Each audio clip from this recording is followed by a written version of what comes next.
In the mid-80s, an underground youth movement became a cultural phenomenon, and it would change the Essex underworld forever. The 1980s was quite important, and drug use started to go mainstream, and ecstasy use really was the trigger for that. Ecstasy, the so-called love drug, also known as E, gave users energy. Young people wanted to dance till dawn, and overnight, a new drug epidemic took hold. You could not dance for 15 hours with a bottle of pop and still have a happy face unless you scoffed ease. I guarantee to you. So we knew something was happening. A pioneer of the new movement was Andrew Pritchard. The rave scene came about in my very, very late teens, early 20s. A new music had emerged on the scene known as acid house, and a drug had emerged also called ecstasy. Pritchard began staging illegal parties which attracted thousands of people to warehouses and open spaces in London and Essex. He didn't pay for the premises, he just turned up, took over and charged admission. While he didn't provide the ecstasy, Pritchard knew his events depended on the drug. Without it, there wouldn't have been no parties, and the parties would have been very lame. As I say, if there wasn't a drug dealer in the venue, we'd have to go out and find one. Otherwise, the party would be dead. People wanted to party, and Pritchard made it happen. He mobilised legions of revellers to descend upon unsuspecting villages in their thousands. Under pressure from horrified communities, Thatcher's government needed to appear strong. The conservative media joined in the fight. National radio banned acid house music, and newspapers ran sensational headlines. The government tasked Ken Tappenden with the tough job of breaking up the party. The organisers were better than we were. I only wish I had them as my lieutenants, because they were brilliant. They could organise thousands of people in 2 hours to go from one spot to another. The military can't do that now. The police definitely couldn't do it. Broadcasting on pirate radio and using newly available mobile phones, Pritchard kept one step ahead of Tappenden's pay party unit. Essex was ideally situated for the raves. Drugs came in from the coast, and in the open fields and derelict buildings, Thatcher's generation partied. Pritchard's illegal events company, Genesis, was going from strength to strength. The admission would be between £10 and £20 a ticket. You could probably, out of a good event, maybe take 70 to 100 grand in a large warehouse. By the age of 22, Andrew Pritchard had made his first million. It was a MTV pop-style lifestyle. It was great. The cars, you know, the clothes, the jewellery, the women, you know, you had a great life. And, you know, every 21-year-old wants to do that. But you couldn't make this kind of profit without the underworld taking notice. And in the 1980s, armed robbers began to realise there were easier ways of making money than holding up banks. They knew that if they carried on armed robberies, they're going to get banged up, they're going to get shot on the plot. To avoid police marksmen, robbers looked for a softer target, and raves were easy pickings. You didn't see a bank robbery all the time you had acid parties. Never.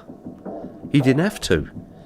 If they could go to half a dozen parties on a Friday, Saturday night and walk off with a couple of £100,000, as they did, easy money, isn't it? Pritchard was taking massive amounts of cash, kept not in vaults and safes, but bin liners and sports bags. Back then we were wide open, basically. We were vulnerable to all sorts of undesirables. So the choice we had to make was to get the right people to protect us and work with those people in order for our parties to succeed. The raves were illegal. Pritchard couldn't go to the police or legitimate security firms, so instead he looked for people with violent reputations. They weren't hard to find. West Ham United was the traditional football club of the East End. For the displaced Londoners in Essex, Upton Park Stadium was a symbol of their old heritage. It's peaceful nowadays, but in the 1980s, it was under siege.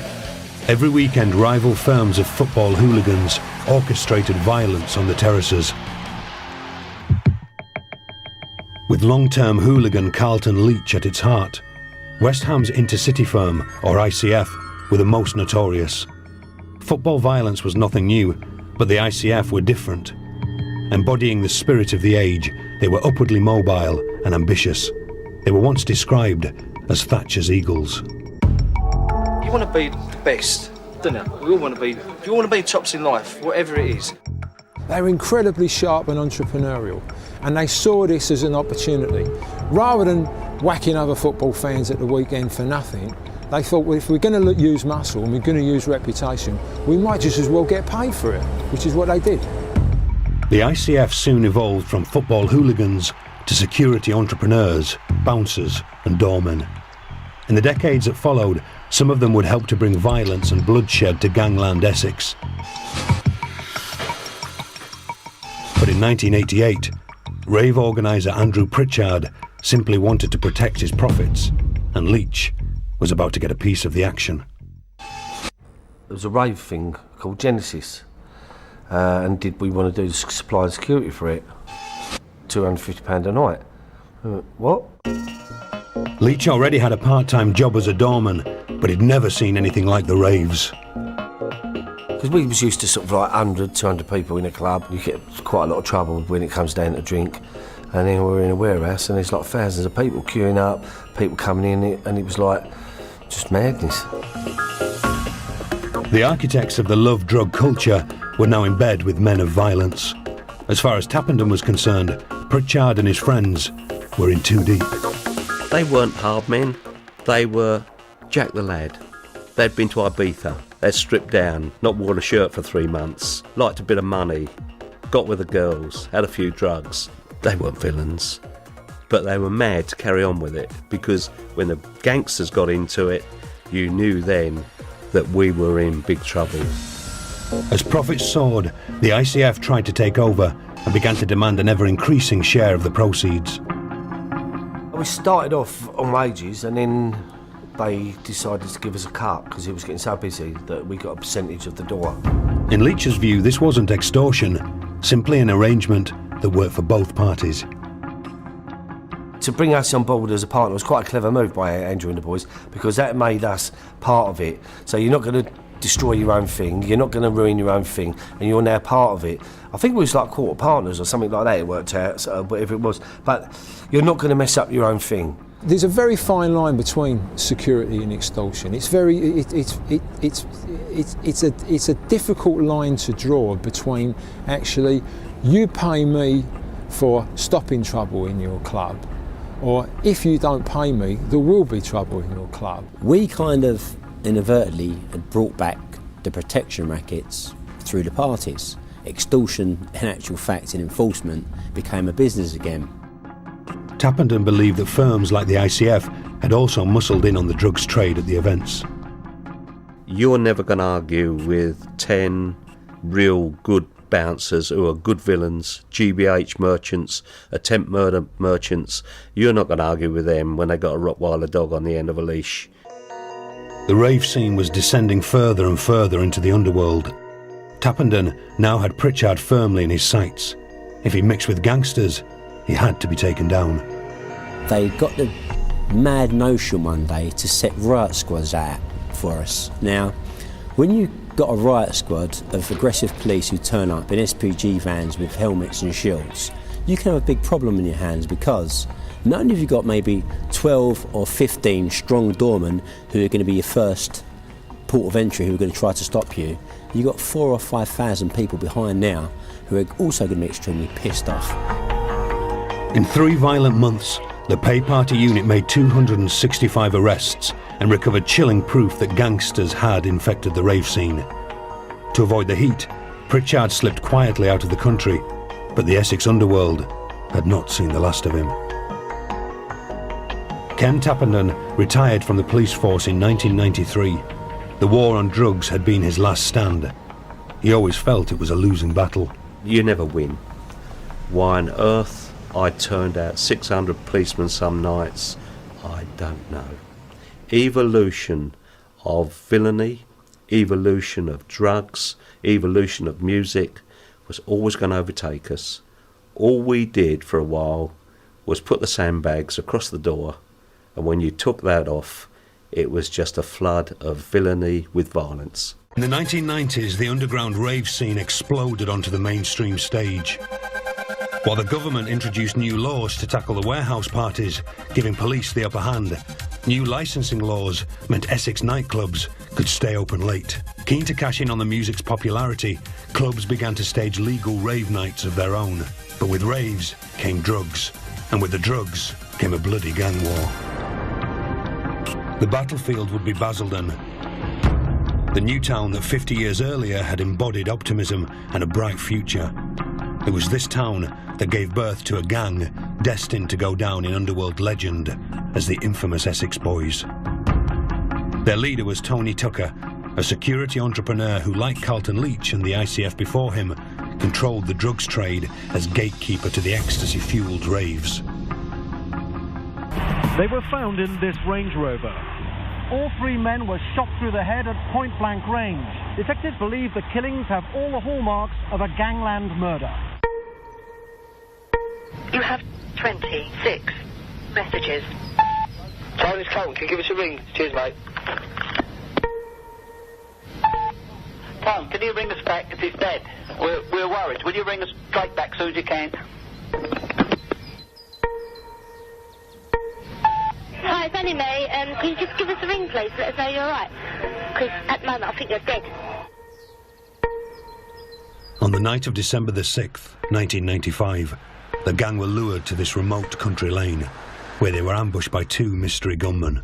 Police were handed a breakthrough when a suspect in a drugs raid turned informant and claimed to be the getaway driver.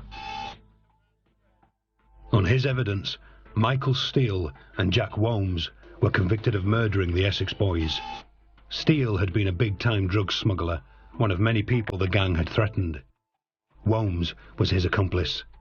The two men are now serving life sentences, though the Underworld believes that the authorities have the wrong men. They didn't do it. You know, the guy who put them there had something to gain by doing that. So... It wasn't them. They're innocent men, mate. They're innocent. Believe me. And as for Essex, the land of opportunity, it continues to be plagued by drugs. In 2004, £100 million worth of cocaine was smuggled through Tilbury docks. The man the authorities suspected, the man charged with Britain's biggest ever cocaine bust, was Andrew Pritchard. If convicted, Pritchard faced 40 years in prison. Though he admits to a lucrative career as a smuggler, he denies he ever smuggled cocaine. He has always claimed he was set up by customs and excise. After 2 trials, he was acquitted of all charges. Though he spent 18 months on remand, for an entrepreneur like Pritchard, everything is an opportunity. With all the free publicity that the press and the media gave to me, I'd be a complete and utter fool if I didn't put my mind to cashing in on it. Today, Pritchard markets himself as one of Britain's most successful former smugglers. He has written a book, and a film about his career is underway. To give up smuggling, you'd have to do something better, more profitable and more exciting. And the only buzz that could thrill me was this. Bottom line, I'm an entrepreneur, I'm a businessman. Whatever tools I'm given, I work with and make the best of that. By cashing in on his past criminal career, Pritchard is not alone. The Rettendon shootings have spawned 3 feature films and several books in just 15 years. The old kings of the underworld are swapping their guns for their pens, to the despair of police. If you or anyone you know is being affected by any of the issues mentioned in this video, or if you'd like to be involved, please contact us via email, visit our website or talk to us on social media. Links to all will be in the description.